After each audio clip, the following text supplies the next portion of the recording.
सत्य को ज्ञानो बहनो मेरी बहनो। ये बाहर की कहने में तो लड़ाई हो जाती है, उन्होंने कि वो कहने में बचाएगी बड़ी भाई, छोटी भाई ने और एक कर ली बाने पूछा कर करके अपने पियर हम भेज दो और बनवाला ही बातें हुई तो मम्मी ने दइए दी थी पूछा करके लेके घर से ही और नाम लिया तो मम्मी को भाभी को। ध्यान रख कोई का तो बेईमानी हो गई और बेईमानी का धन कभी फंसता नहीं है। कितना बढ़िया कहा है किसी ने, दूर पर नारी के रहियो और भैया को धन गुरो दगा से कबहू मत कहियो। ईमानदारी के साथ जीवन जीना। आप दौरानी जेठानी है, आप भैया भैया हैं, भैया ठीक होगा ऐसा बात पर से कह देगा कि बड़े अड्डी कह दे और छोटे भाई सज्जनों, ये इंसानियत है, ये मानवता है। और ये नहीं है गुप चुप करके धल्ले और मार के, और ध्यान रखो वो खर्च चला जाएगा, बीमारी आ जाएगी, संतान को परेशानी आ जाएगी, कहीं न कहीं मामला गड़बड़ हो जाएगा। इसलिए ये सत्संग आपको ईमानदारी की बातें बताता है। और जो इस रास्ते पर चल पड़े उनके सारे के सारे दुख संकट समाप्त हो जाएंगे। ये मैं अपने प्रैक्टिकल से कह रहा हूं, तो कितना बढ़िया। देखिए सत्य को ज्ञानो बहनो मेरी बहनो, जब होगा होता ये कहने तुम्हें आनु मिलेंगे। हाँ मिलेंगे। सदगुरु के दरबार सदा ये मंगलकारी, कटे सब संकट भारी, सदा ये मंगलकारी, कटे सब संकट भारी, सत्य को ज्ञानो।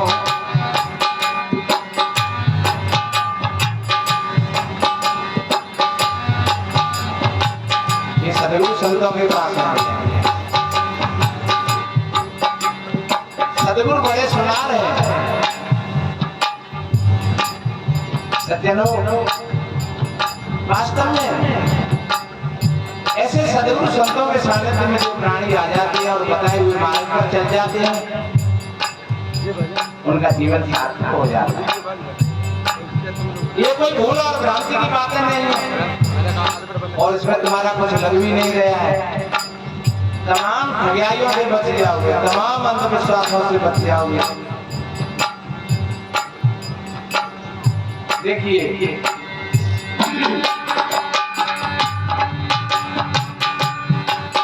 अरे भक्ति की बेनी भाव कटीला, मस्तक बीच लगाना,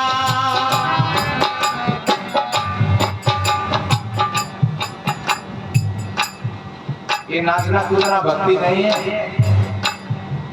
शास्त्री ताली बजाते और कहते नाचो, भगवान बजाएंगे ताली बजा बजा कर। और कबीर क्या कहते हैं, नाच कूदे भगत न होई, स्वांग धरे नर भोगे दे जोई। इसको कबीर साहब ने स्वांग कहा है। तो भक्ति का अर्थ क्या है और मेरे अर्थ नहीं है। आप ब्रह्म सूत्रों में देखना, भक्ति का अर्थ है समर्पण भाव। कोई बहु समर्पण है अपने सास ससुर के प्रति, तो वो सास ससुर की भक्ति करती है। कोई पुत्र समर्पण है अपने माता पिता के प्रति, तो वो मातृभक्त है, पितृभक्त है। किसी का समर्पण है अपने देश और राष्ट्र के प्रति, तो वो राष्ट्र का भक्त है। और किसी का समर्पण है अपने सदगुरु के प्रति, वो सदगुरु का भक्त है। सज्जनों समर्पण को भक्ति कहते हैं। और भाव कितना बढ़िया कहा है। हमारा जितना जो व्यवहार होता है वो भाव से होता है। चाहे बच्चियों के शादी विवाह हो, चाहे घर परिवार की बातें हो। आप बाजार में गए 10 रुपया लेकर के, और भाव नहीं बोला तो 10 रुपया की सब्जी लेकर के नहीं आए। क्यों नहीं सब्जी लाए? अरे भाव में नहीं बने। इसलिए भक्ति की बेली भाव का मस्तक की चलना,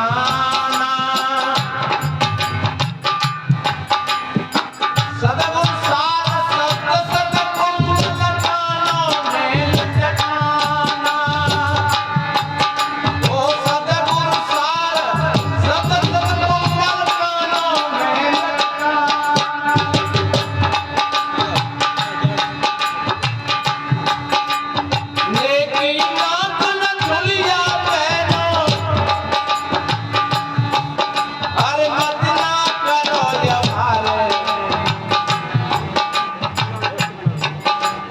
कान कोई सराहनीय होते हैं, कहते हैं कानों की शोभा सोने के कुंडलों से नहीं होती है। कान वही अच्छे होते हैं जो संतों की वाणियों को सुनते हैं। आंख वही सुंदर होती है जिन आंखों से संतों के दर्शन करते हैं। मुख वही सुंदर होता है।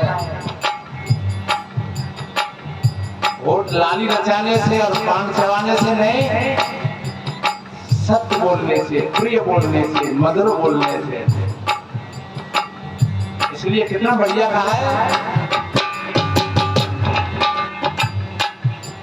मन मेरी कर ले,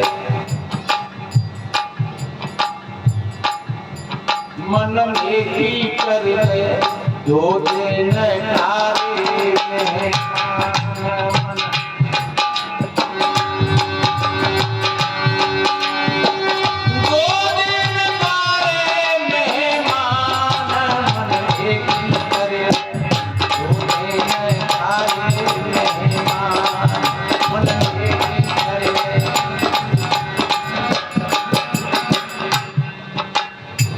जैसे हमारे चेहरा पर नाक सुंदर लगती है, ऐसे जीवन को अगर सुंदर बनाना है तो नेकी करते चलो। नेकी कर और नदी में याद, वो किसी स्वार्थ से नहीं। अगर आप नेकी करते हो, पुरुषार्थ करते हो।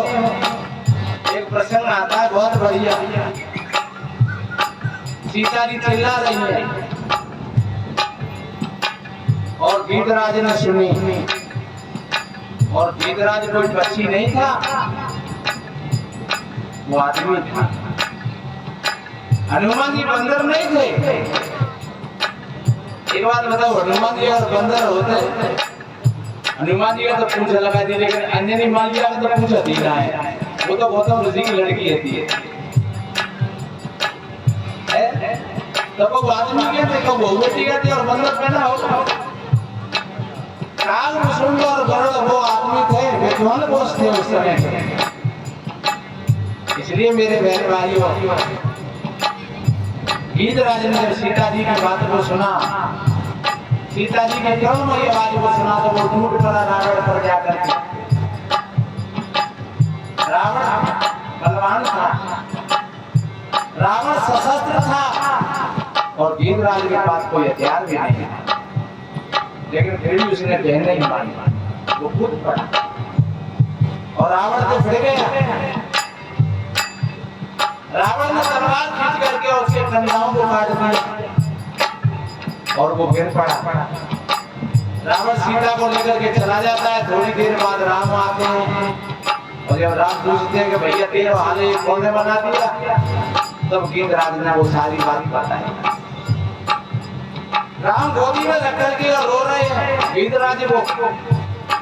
और एक प्रसंग और है, द्रौपदी चिल्ला रही है दरबार।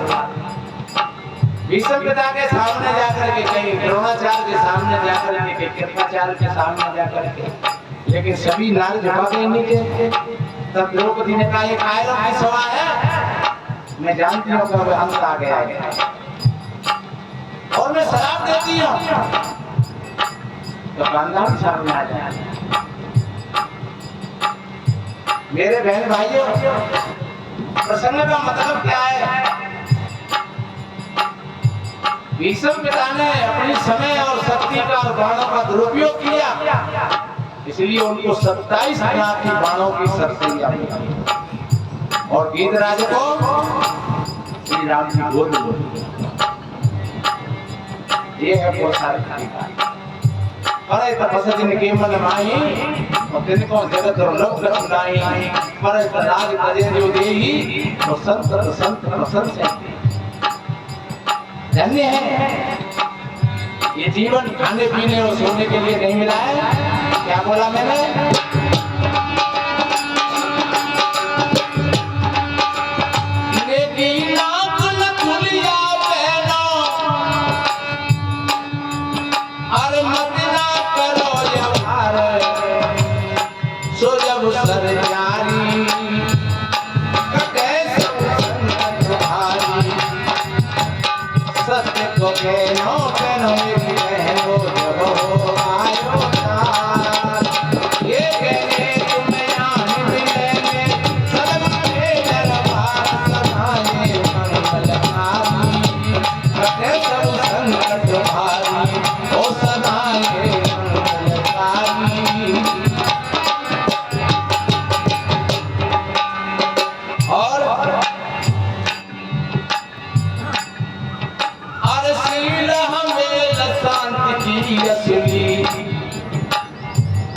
शील के बारे में कल भी हमने बताया था।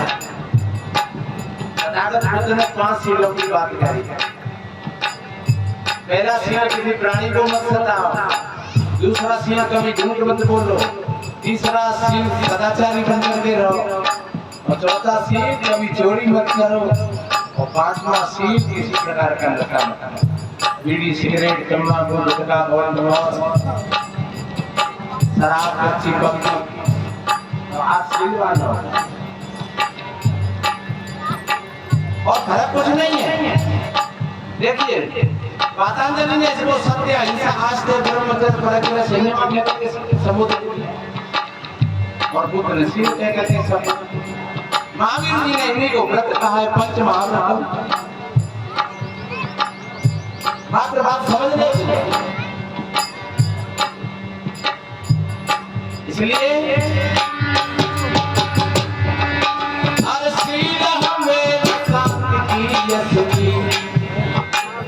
सुमति जंजीर घराना हिंसा धर्म त्याग, हिंसा धर्म का हार बनाना। ओ हिंसा धर्म त्याग, हिंसा धर्म का हार बनाना। है संकोच त्याग कर बहनों, किसी प्रकार का भय नहीं, संकोच नहीं। शील की अमेर, शांति की रसली और सुमति की जंजीर और अहिंसा धर्म का हार और व्यसन को त्याग कर दिया। एक बात बार-बार याद आती है। एक बार एक बहुत बड़े बाबा थे, तभी सुन रहे, उन्होंने कहा महाराज क्या भजन है हमारी बहुत सुन ले तो शायद ये हमारे घर को कुछ सुधार हो जाए। और बहुली के मामले ऐसे ही चल रहे हैं। हमने कहीं बाबा जी में तो कोई बहुली ने सत्संग में भेवा दिया आश्रम क्या प्रेम में बुला लिया। बोले महाराज आपके जहाँ तो आश्रम में बहु नहीं आवे क्यों कहने वहाँ बड़ो घरो है, लोग हंसी करेंगे। हमने कही तो तुम्हारी बहू मेलाओं में जाती है क्या, बाजारों में जाती है क्या? बोले हाँ सो तो भाई सौदा करवा के लाती है। तो हमने कहा जब बाजार में जाए बहू जाते हैं तब जाए ना कट और सत्संग में अगर बहू आ जाएगी तो ना कट जाएगी। सज्जनों आज की बात नहीं है। देखिए मीरा को किस तरीका से प्रचार किया, एक कड़ी सुनाऊं भजन है। उदा मीरा है रहिए फटकारे आवाज़ी तेने बोलो उदा मीरा है रहिए फटकारे आवाज़ी तेने बोलो।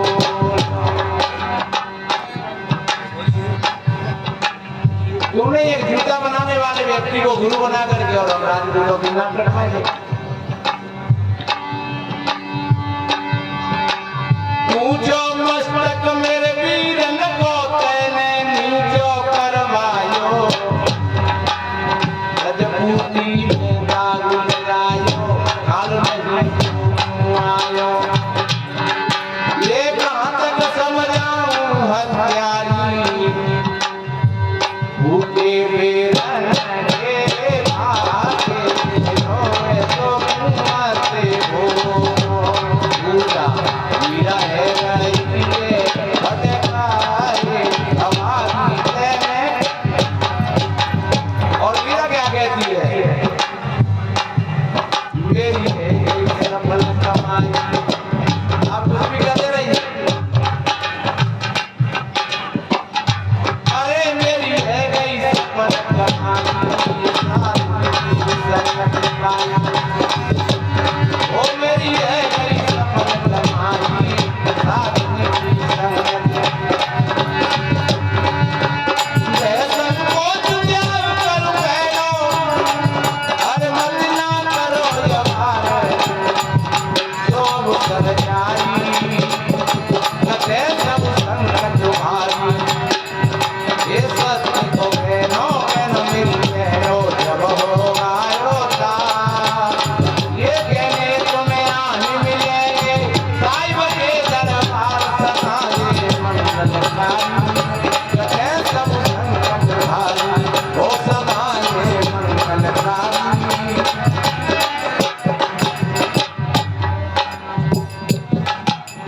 और देखिए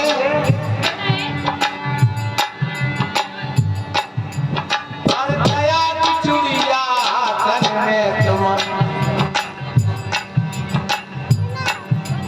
ये सोने की चूड़ी से तो बड़ा खतरा है, लेकिन यहाँ सदगुरु कहते हैं दया की चूड़िया। अरे दया की चूड़िया तन में तुम पहनो विचार,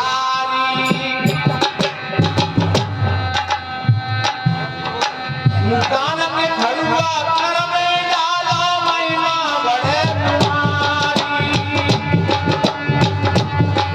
ओ दान में खड़ुआ कर में डालो महिमा बढ़े तुम्हारी।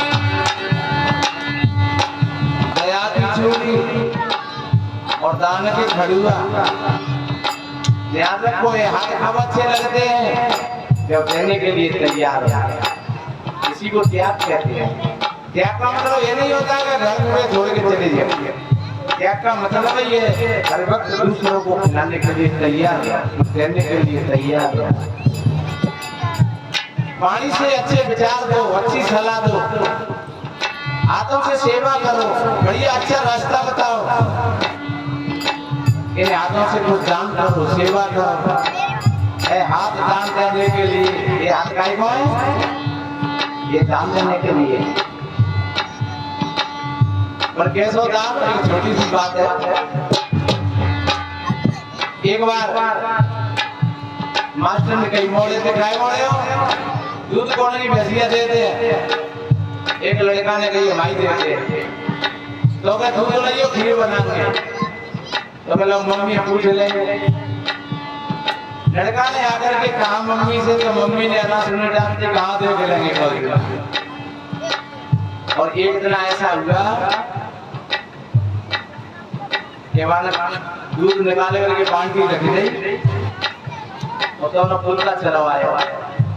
सुबह में पेशाब करे वो बच्चा वो बच्चा छोड़े भी नहीं कर पत्ता अपना काम करे। तो बढ़िया लगे वाले तो मामा लोग ध्यान आएगा वो मास्टर ने को तगा दो बच भाई अभी थोड़ी देर बैठ जाओ बेटा 10 मिनट बैठ जाओ 10 मिनट बैठ जाओ 10 मिनट बैठ 10 मिनट हाँ वाल सभी पूजा कर रही हो फिर यार 10 मिनट की बात है पूरा कर रहा है उसको ध्यान आ गया चलो मास्टर ने को तगा दो बच भाई अरे लाला ने दूध लगाई स्कूल में तो बढ़िया खीर बनाई मास्टर ने कही दादा खीर तो बढ़िया बनी एक दिन और बना भाई तब मम्मी ने पूछ ले और फिर पूछा तो फिर बुढ़िया ने कहा अरे बेटा ये दूध रोज रोज नहीं दिया जाता है कल तो कुत्ता मुझे वो दाते थे और फिर कब वो मुझे जाओ तो फिर गलेंगे बच्चों के हृदय बड़े निर्मल होते हैं गया स्कूल में मास्टर ने कही कहा बेटा कब खीर बनेगी कब की कुत्ता मुझे जाओ तो फिर तेरा बड़ा होते ऐसा दान कभी किसी को मत करना जिसको तुम न खा सको उसको दूसरे को कभी मत खिलाना ये ध्यान रखो जिसको तुम न खा सको वो दूसरे को मत देना जिस पानी को तुम न पी सको उसको दूसरे को मत पिलाना जिस कपड़े को तुम न पहन सको उसको दूसरे को मत देना अपन एक बार के लिए हल्का फुल्का खा लो लेकिन दूसरे को बढ़िया खिलाओ क्योंकि कोई भी किसान अगर इस बात को सोच ले कि सड़े के लिए तो खेत में बोझ वो अच्छे अच्छे खाए तो क्या वो किसान अच्छी पसंद देगा वो किसान समझदार होता है जो सड़े गले को तो खाता है और बढ़िया अच्छा बीज बोने के लिए रखता है तो ये धर्म क्या है ये बीज बोना धर्म क्षेत्र में वो नर प्राणी नए बीज के बोल इसलिए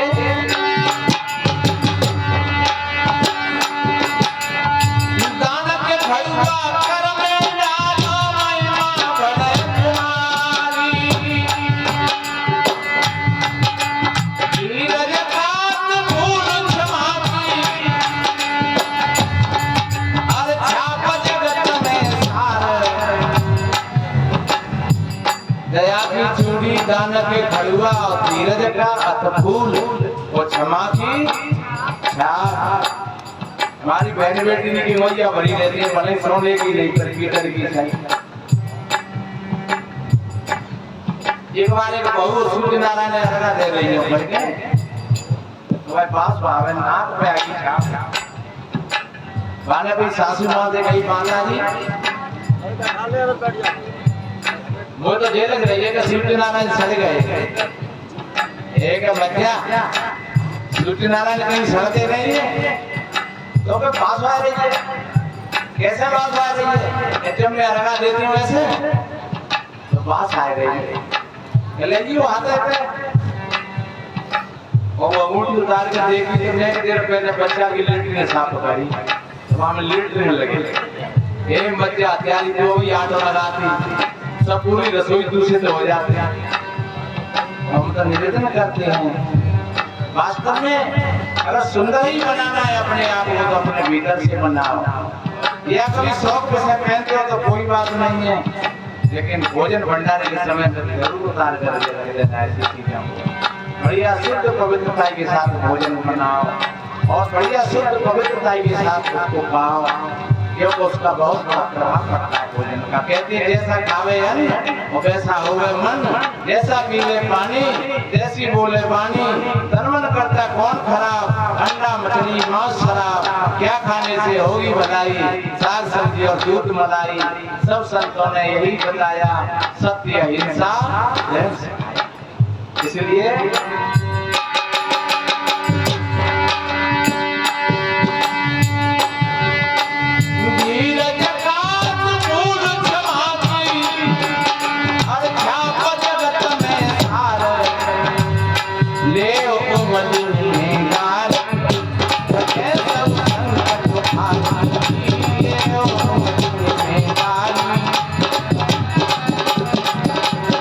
सत्य को बहनों मेरी बहनों जब होगा उद्धार, ये कहने तुम्हें आन मिलेंगे सदगुरु के दरबार सदाए मंगलकारी, कटे सब संकट तुम्हारी ओ सदाए मंगलकारी।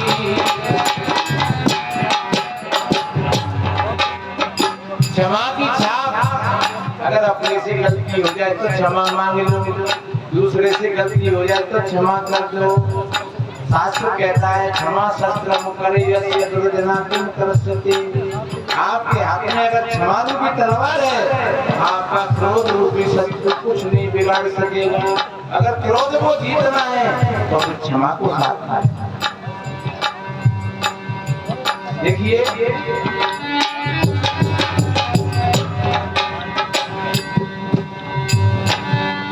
अरे करुणा की करनोनी बहनों, प्रेम का बीज लगाना,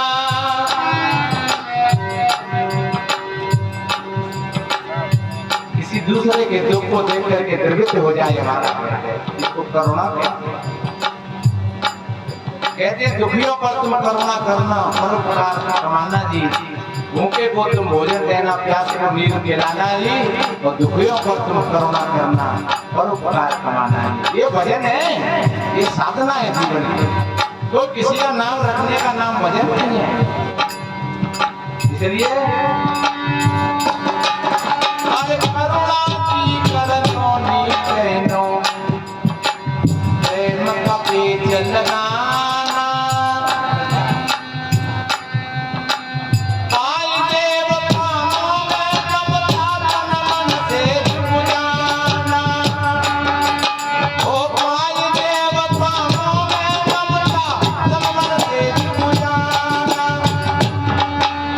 संयम नियम के बिछुआ पैरों,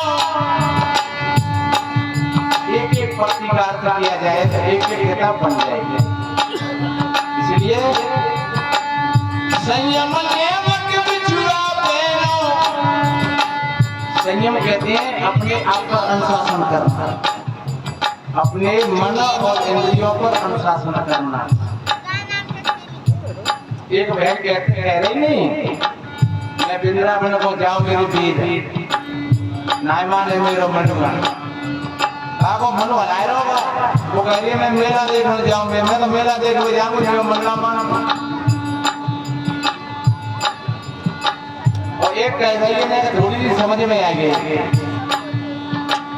अरे मन तो सदगुरु पे पिटा पा जाए मुझे, जन्म मेरा जन्म बिगाड़। अब मान जा मैं सदगुरु के दरबार में जाकर तुम्हें मांग लगवाऊंगा। और एक बहन ने अपने मन को अपने नियंत्रण में ले लिया। वो कहती है ममता घट समता बड़ी और अंतर भरपूर, और राग द्वेष सब जग के छूटे, जमन भया मजूर, मैं पारी जाऊं सदगुरु की मेरे किए भरम सब। कहना मेरा मन तो मेरा मजूर है, मेरा गुलाम है। अब तुम गुलाम नहीं हो अपने मन और इंद्रियों के, अब तुम मालिक हो। हमारे वेदांत में सन्यासियों में स्वामी शब्द आता है। स्वामी, स्वामी का अर्थ क्या होता है? स्वधर्मयामी, जिसने अपने स्वयं पर अनुशासन कर लिया हो, सच्चे अर्थों में वो स्वामी है। इसलिए मेरे भाई बहनों, संयम नियम के बिछुआ पैरों, अर्चनियों हो समारे, रहे ना चिंता जान, रहे ना चिंता जान।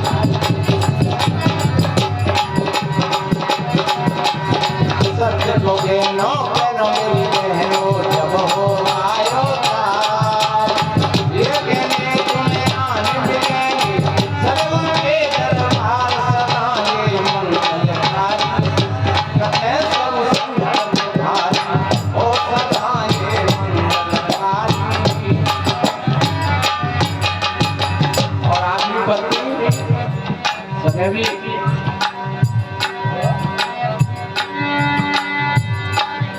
बराबर चल जाएगा। और ये कहने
इसलिए मेरे बहन भाइयों